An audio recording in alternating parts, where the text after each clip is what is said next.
Hey, welcome all my right thinkers. Thanks for tuning in to your boy P-Funk. Thinking right out here in the lab where I do what I do for you. Now, right as in 25 rules to live by storytelling, story with a message, message and story for life. These are life lessons. I'm about to take it to the book. I'm about to go old school. Pay attention. This is real teaching now. I'm about to do what I do for you. Let's go. Right Thinker's mission is to enlighten, inspire, educate, and motivate you, the individual, to a higher spiritual level of enlightenment. Right Thinker's way of life, through mental and spiritual discipline daily, will help and guide you to obtain your goal of spiritual enlightenment, aka know thyself.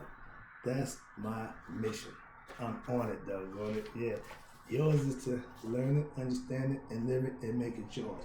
To end up knowing thyself. The question: a person who knows not and knows not that they know not is foolish. Disregard them, excuse me.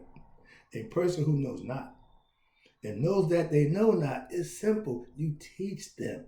I love that. I got you. Stay tuned. A person who knows not and thinks, or excuse me, or believe that they know is dangerous. Avoid them. I do.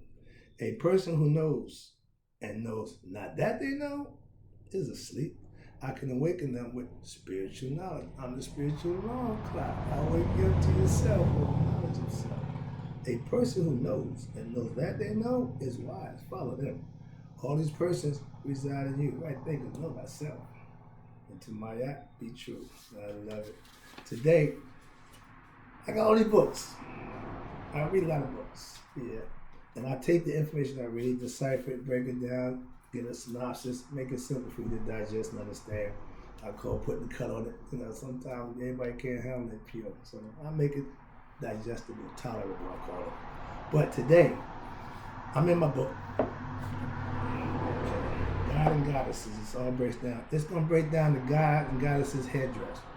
I've been trying to teach my class this lesson, so I'm going to bring it here and get it out of the way because I can't wait.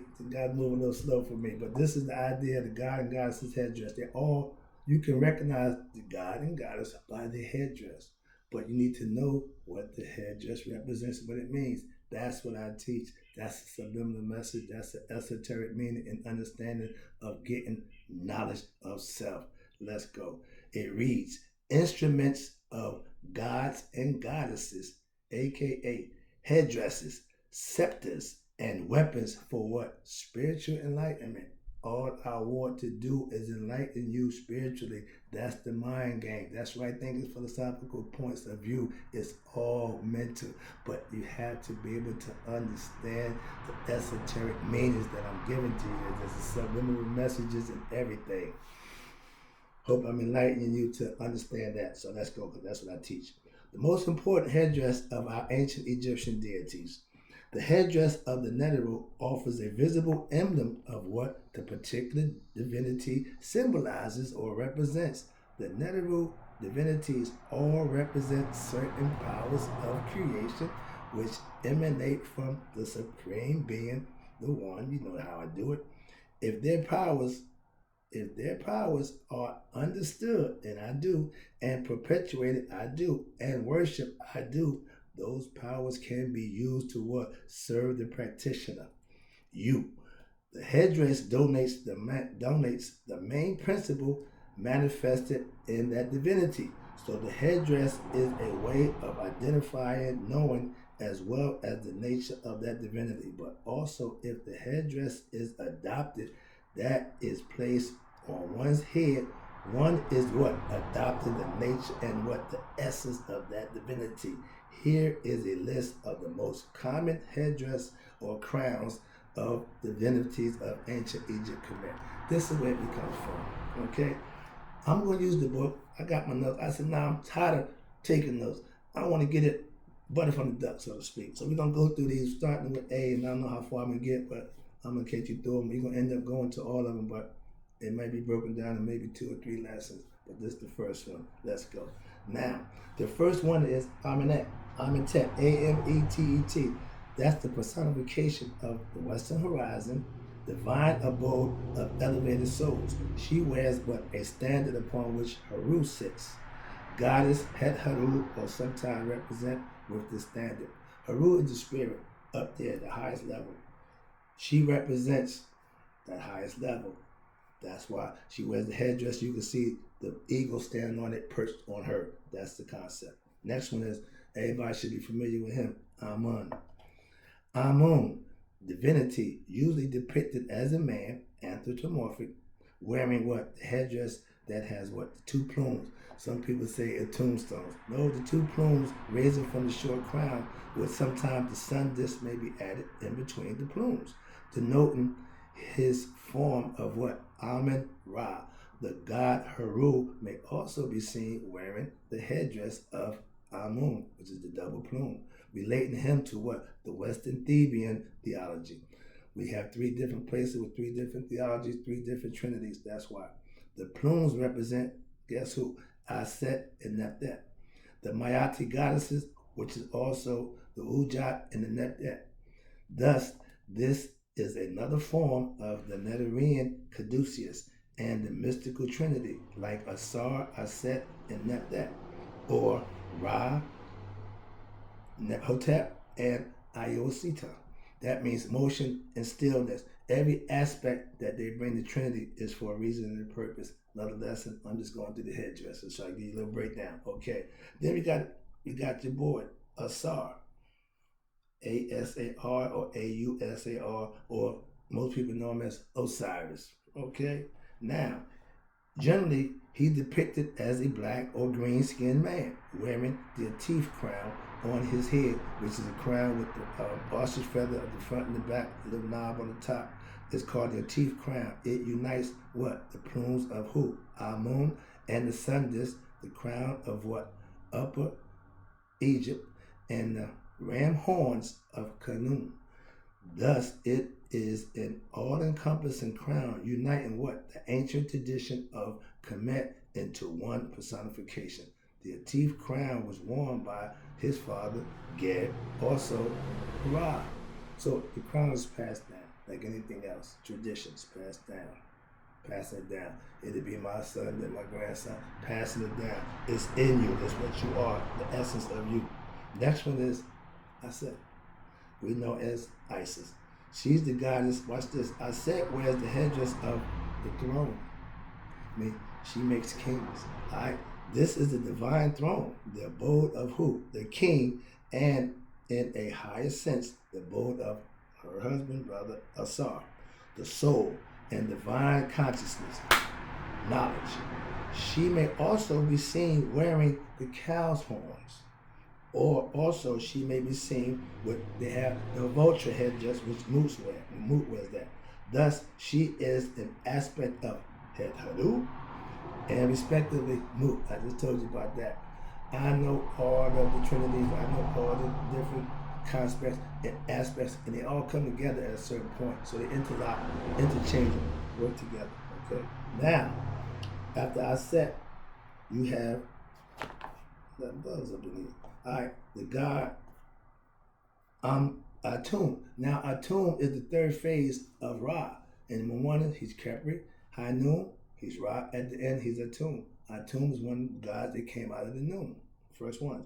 All right, the god Atum is usually depicted what? As a human man, anthropomorphic, wearing what? The double crown of Upper and Lower Egypt. They call it the Shunt. Okay, it's P-S-C-H-E-N-T, which symbolizes rulership over what? The entire empire. Upper and Lower Egypt, higher sense over what? Duality of creation. The god Haru may also be seen wearing the headdress of Amun. The pharaoh, the king, also may be seen wearing this crown as a ruler of two lands, Upper and Lower Egypt. And what it means is symbolically, it means you control your lower nature and your higher nature. They come together. Now you are complete. You're the king. That's why you get the crown. Next one is my favorite, Tahuti. Tahuti is the god. The god Tahuti is depicted as a full ibis bird, zoomorphic, or as the ibis-headed man, a man with an ibis head, okay, the composite, or with the face of a baboon, or a man composite in a full baboon zoomorphic form. Any form may have a lunar disc and a crescent on the head. You see the sun disc, and then you got the moon up under it. Those are all the signs of my man Tahuti. It has a whole nother representation, but that's a lesson within itself. Next one you have is Gab. Gab represents the earth. Now, when you see Gab and all the guys, you wonder what this guy doing with a goose on his head. Everybody else got feathers or something else. He wears the goose because he's called the great calculator. He represents Earth. We call Earth now Mother Earth, but ancient time, the Earth, the formation of underneath we stand on, that's male. Top is female. Woman's always covered the man. That's ancient concepts. Okay. Now the guy Gab is depicted as a man wearing a goose headdress or no headdress at all. All right. Now Gab is the first original man to sit on the throne. Father, he's Asar's father. He gave birth to the spirit we know now as Asar, and was one of the first divine kings. Is sometimes seen wearing the red crown of Lower Egypt. That's the crown that goes up, the little feather come out, like a little tickler come out. And other times he may be seen wearing the teeth crown, which you see Osiris wear. Later used by Asar again. The teeth crown unites the plumes of Amun, the sun disk, the crown of Upper Egypt, and the ram horns of Kunum. Thus, it is an all-encompassing crown uniting the ancient Egyptian tradition in Khmer in one personification. It's just passed down. Now you got the god Happy. Happy is this little guy, like a little dwarf. He appears in dual form. Again, they all have different roles in divinity. In the north and the south, as such, he wears the headdress of the papyrus, which grows in the north. Lower Egypt, of the headdress or the blue water lily, the south plant of Upper Egypt. You got Lower Egypt that grows the papyrus, the plant that we use for paper. Then you got the Upper Egypt which grows the lotus flower. It's one that grows in the muck and it opens up pure out of the dirt and muck and mire. So it symbolizes, God coming from the worst to the best, from the darkness into light, so to speak. That's where the concept comes from. Next one is, you got a guy with like a stick come out his head. It's called Hugh. Hugh is one of the 8 Agdo guys. We'll talk about that next time, but he plays a role also. His role is, watch this.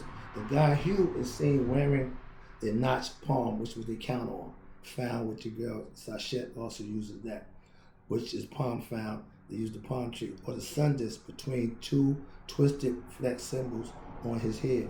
This is the symbol of time.